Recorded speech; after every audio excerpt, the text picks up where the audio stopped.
Hallelujah, Hallelujah, Hallelujah, Hallelujah.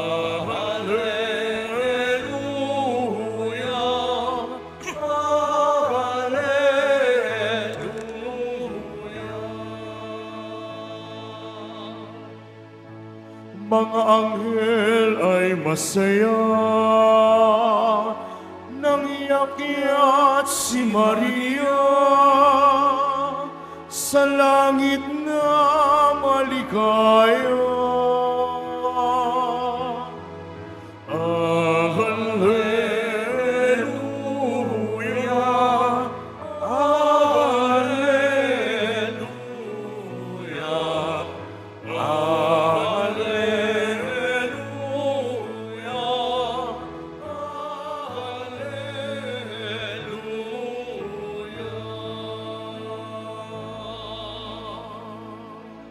Sumainyo ang Panginoon. At sumaiyo rin. Ang mabuting balita ng Panginoon ayon kay San Lucas. Papuri sa iyo, Panginoon. Si Maria ay nagmamadaling pumunta sa isang bayan sa kaburulan ng Huda. Pagdating sa bahay ni Zacarias, binati niya si Elizabeth. Nang marinig ni Elizabeth ang bati ni Maria, naggagalaw ang sanggol sa kaniyang tiyan. Napuspos ng Espiritu Santo si Elizabeth at buong galak na sinabi, "Pinagpala ka sa mga babae at pinagpala rin ang dinadala mo sa iyong sinapupunan. Sino ako upang dalawin ng ina ng aking Panginoon? Sapagkat pagkarinig ko ng iyong bati ay nagagalaw sa tuwa ang sanggol sa aking tiyan. Mapalad ka sapagkat nanalig kang matutupad ang ipinasabi sa iyo ng Panginoon." At sinabi ni Maria, "Ang puso ko'y nagpupuri sa Panginoon at nagagalak ang aking espiritu dahil sa Diyos na aking tagapagligtas, sapagkat nilingap niya ang kaniyang abang alipin, at mula ngayon ako'y tatawaging mapalad sa lahat ng salit-saling lahi, dahil sa mga dakilang bagay na ginawa sa akin ng makapangyarihan. Banal ang kaniyang pangalan. Kinahahabagan niya ang mga may takot sa kaniya sa lahat ng saling lahi. Ipinakita niya ang lakas ng kaniyang mga bisig. Pinangalat niya ang mga palalo ang isipan. Ibinagsak niya ang mga hari mula sa kanilang trono at itinaas ang mga nasa abang kalagayan.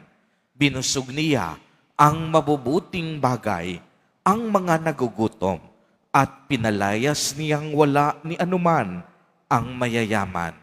Tinulungan niya ang kaniyang bayang Israel bilang pagtupad sa pangako niya sa ating mga magulang, kay Abraham at sa kanyang lahi magpakailanman.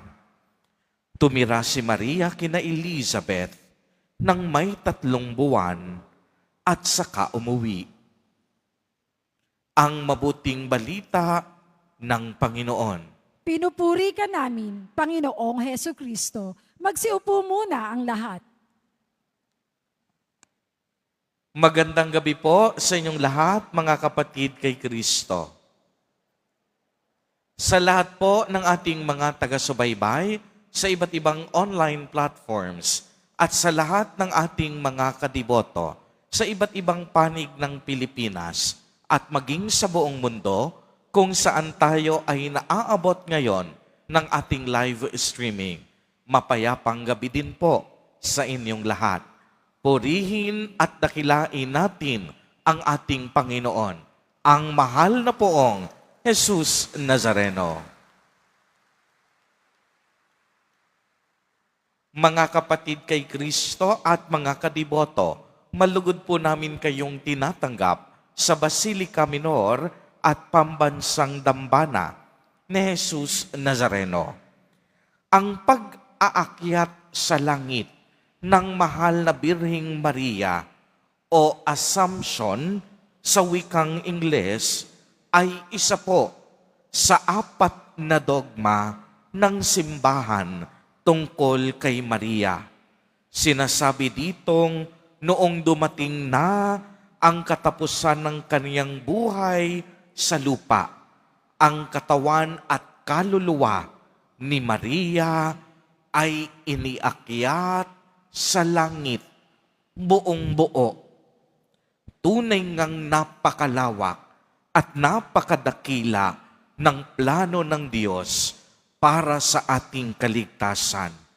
Walang imposible sa Diyos. At ito din ang narinig natin sa ating ebanghelyo. Puno ng kagalakan, lumukso ang sanggol sa sinapupunan ni Elizabeth sa pagdadala sa anak ng Diyos. Kung inyo pong mapapansin, may 2 himala o misteryo ang naganap sa kasaysayan ng ating kaligtasan. Una, ang naganap kay Elizabeth, isang matanda at isang baog pa. Ikalawa, sa mahal na Birheng Maria, isang birhen, kapwa nagdalang tao, kapwa kinalugdan ng Diyos, at kapwa tinanggap nila ang pagpapala mula sa Diyos. Kapwa nakadama ng awa at pagmamahal ng Diyos Ama. Kung lubos po nating pagninilayan, walang katumbas ang biyayang ito na ipinagkaloob sa mahal na Birheng Maria. Bakit po, Father? Sapagkat pinili siya upang maging ina ng anak ng Diyos. Kaya hindi ordinaryong tao ang ipagbubuntis ni Maria. Hindi basta-basta, hindi kung sino-sino, kung hindi anak ng kataas-taasang Diyos. Ang anak ng kabanal-banalang Diyos, ang mananahan sa sinapupunan ni Maria. Pagmasdan ninyong mabuti, napakaganda po ng disposisyon ng ating mahal na ina. Hindi siya nagmalaki. Hindi niya ipinagsigawan sa buong mundo na mas higit siyang pinagpala sa lahat ng babae sa buong mundo. Hindi niya pinagpilitan ang kaniyang sarili para kainggitan ng marami. Ano ang kaniyang ginawa? Naglakbay si Maria upang ibahagi at ipamalita sa kaniyang pinsan ang magandang balita ng kaligtasan. Pagmasdan, si Maria mismo ang nagdala sa Panginoon upang maging pagpapala agad-agad sa ibang tao. Hindi inangkin ito ni Maria. Hindi niya sinarili ang biyayang ito. Nagpuri at dinakila niya ang Panginoon. Katulad ng ipinapahiwatig ng ibang mga dogma patungkol kay Maria. Ito ay pagpapakita ng awa at kapangyarihan ng Diyos. At kagaya sa araw na ito, ipinagdiriwang naman natin ang pag-akyat sa langit ng mahal na Birheng Maria. Dito, kumikilos ang awa at kapangyarihan ng Diyos. Ang tagpo o kaganapang ito ay tunay na gawa ng awa ng Diyos. Ang Diyos hindi nagsawa sa pagpapamalas ng kanyang katapatan at pagmamahal, lalo na kay Maria na naging kalugod-lugod sa paningin ng Diyos dahil sa pagsunod niya sa kalooban ng Ama. Kaya nang dumating na ang huling sandali ng mahal na ina sa lupa, iniakyat ng Diyos buong buo ang kaniyang katawan at kaluluwa sa langit. Kung paanong iniligtas ng Diyos ang mahal na Birheng Maria mula sa bahid ng kasalanang mana bago pa man siya ipinaglihi ni Santa Ana, gayon din naman iniligtas ng Diyos ang mahal na Birheng Maria mula sa pagkakabulok ng katawan sa libingan. Bakit, Father? Kagaya ng sinabi ko, ang sinapupunan ni Maria ang naging tahanan ng anak ng kamahal-mahalan at kabanal-banalang Diyos. Ang lumagi sa sinapupunan ni Maria ay totoong Diyos. Kaya kung inyong maitatanong, ito ang dahilan ng awa ng Diyos. Hindi nabulok ang sinapupunang pinanahanan ni Jesus Nazareno. Mga kapatid kay Kristo, ang Diyos na nag-akyat kay Maria ang nagtalaga sa Birhen bilang larawan ng bawat Kristiyano na naghahangad at nagnanais makapasok sa kaniyang kaharian pagkatapos ng buhay sa lupa. Kaya tayo rin bilang mga anak ng Diyos, hangarin po natin na maging banal. Hangarin nating makapasok sa kalangitan ng Diyos. Kung tayo'y mananatiling tapat kay Kristo, tayo rin ay makikibahagi sa buhay na walang hanggan at kaluwalhatiang mananatili magpakailanman.